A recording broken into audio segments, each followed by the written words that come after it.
ប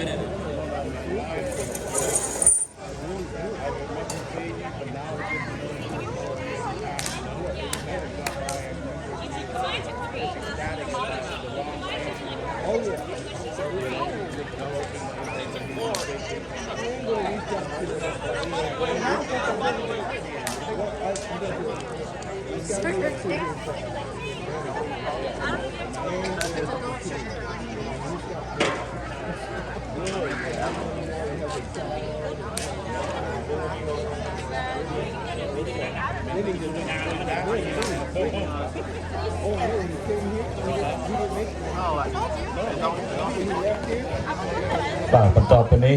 ក្រុមតន្ត្រីក្រុមរបាំវត្តខ្មែរមេរីស្តូបាទគាត់នឹងសម្ដែងជូនដល់ប្រតិភូរបស់យើងហើយនឹងភ្ញៀវកិត្តិយសយើងបានសម្ដែងបាទតែសូមនេះអ្នកគ្រូស្រីហួយគាត់បានខិតខំច្រើនណាស់ដើម្បីឲ្យក្មេងៗយើងបានចេះរបាំនេះបាទសូមអញ្ជើញទស្សនាដូចតទៅបាទសូមអរគុណ Record already? Not yet. Johnny? Okay, do it right now. 5 minutes.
chúc má ông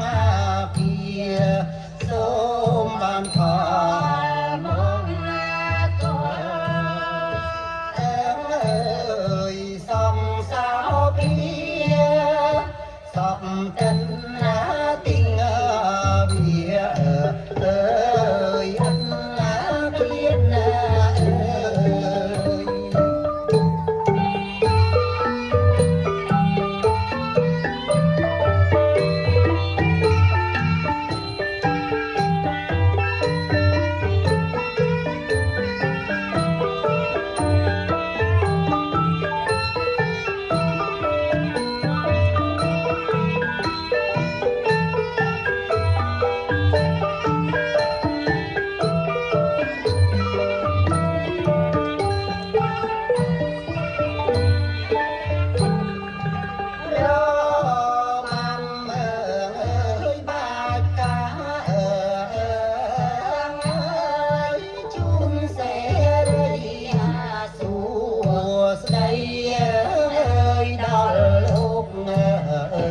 ơi không má ông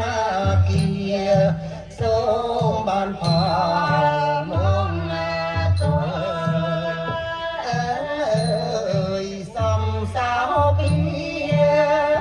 sọc chân tình bìa ơi anh biết ơi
ยมโชว์ลุยมือไปคราวไว้เนี่ยนะต้องเคยเนี่ยข้างคราวมันเต้นจ้าเกิดมือเคยจังเนี่ยได้โชว์ในข้างคราวนี่สมเคยโรคอะไรคุยแบบไอ้แคมราก็เสร็จที่จะไปใช้ไอ้เนี่ยได้ข้างคราวมือพ่อยังดังทักสเตจอีวิดีพูดติ้งเบนให้กับประเทศในข้างคราวเกิดประปามือ just please do not block the audience from the back behind you the elders they are watching too as well so please find your seat thank you for your cooperation សូមសម្លេងស្វាគមន៍មក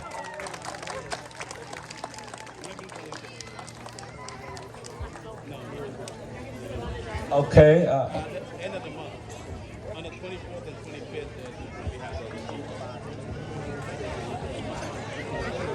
អូខេអ្នកគ្រូបានជម្រាបខ្ញុំថាឥឡូវនេះកូនក្មេងត្រូវការដូរសម្លៀកបំពាក់ប្រហែលជាកន្លះម៉ោងហើយសូម